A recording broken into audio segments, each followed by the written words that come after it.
బీసీల హక్కుల సాధన కోసం బీసీవై పార్టీ అధినేత బోడే రామచంద్ర యాదవ్ చేపట్టిన బీసీ ధర్మదీక్ష 4వ రోజు తీవ్ర ఉద్రిక్తతల మధ్య ముగిసింది. 4 రోజులుగా నిరాహారంగా ఉన్న ఆయన ఆరోగ్యం అత్యంత విషమంగా మారడంతో వైద్యులు, వివిధ రాజకీయ పార్టీల నాయకులు, బీసీ, కాపు సంఘాల పెద్దల నుంచి తీవ్ర ఒత్తిడి రావడంతో ఆయన తన దీక్షను విరమించారు. అయితే ఇది కేవలం విరామం మాత్రమేనని, బీసీల హక్కుల సాధన కోసం తన పోరాటం ఇకపై ధర్మయుద్ధంగా కొనసాగుతుందని ఆయన స్పష్టం చేశారు. 4వ రోజు దీక్ష కొనసాగుతున్న సమయంలో ఆరోగ్యం క్షీణించడంతో ఆగ్రహించిన ఆయన అభిమానులు, పార్టీ కార్యకర్తలు అనేక చోట్ల ఆందోళనలు చేపట్టారు. పలు చోట్ల ఉద్రిక్త పరిస్థితులు నెలకొన్నాయి. బీసీ ధర్మదీక్ష శిబిరం వద్ద అరెస్టులకు దారితీశాయి. ఈ నేపథ్యంలో రామచంద్ర యాదవ్ ప్రాణాలకు ముప్పు వాటిల్లే ప్రమాదం ఉందని ఆందోళన చెందిన నాయకులు ఆయన దీక్షను విరమించాలని కోరారు.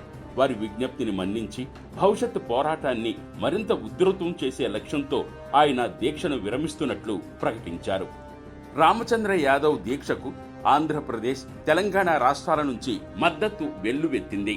కాపు జేఏసీ నాయకులు దాసరి రాము, మున్నూరు కాపు సంఘం అధ్యక్షులు పర్వత సతీష్ కుమార్, తెలంగాణ నాయకులు బిల్లి చంద్రశేఖర్, ప్రముఖ బీసీ నాయకులు అంబరపేట శ్రీనివాస్ యాదవ్, తెలంగాణ రాజ్యాధికార పార్టీ అధ్యక్షులు వట్టి జానయ్య, ఎంప్లాయీస్ యూనియన్ నాయకులు వెంకటేష్, కాంగ్రెస్ అధికార ప్రతినిధి సతీష్, కాంగ్రెస్ రాష్ట్ర ఉపాధ్యక్షుడు శివాజీ, ప్రముఖ కాపు నాయకులు సుధాకర్ నాయుడు, సిపిఐ కార్యదర్శి ఈశ్వరయ్య, గౌడ శెట్టి బలిజ నాయకులు శ్రీనివాసరావు, బీసీ స్టూడెంట్స్ యూనియన్ నాయకులు కుర్రం శ్రీనివాస్, బీసీ సంఘం నాయకులు Margani Chantibabu, national party president Kanakam Srinivas, Mangalagiri మాజీ MPP R Mohan Babu, Karnataka high court advocate Raj Kumar, రాష్ట్ర గౌడ సంఘం మహిళా అధ్యక్షురాలు ధరం నాగమణి సహా అనేక మంది నాయకులు, వివిధ సంఘాల ప్రతినిధులు దీక్షకు సంఘీభావం ప్రకటించారు.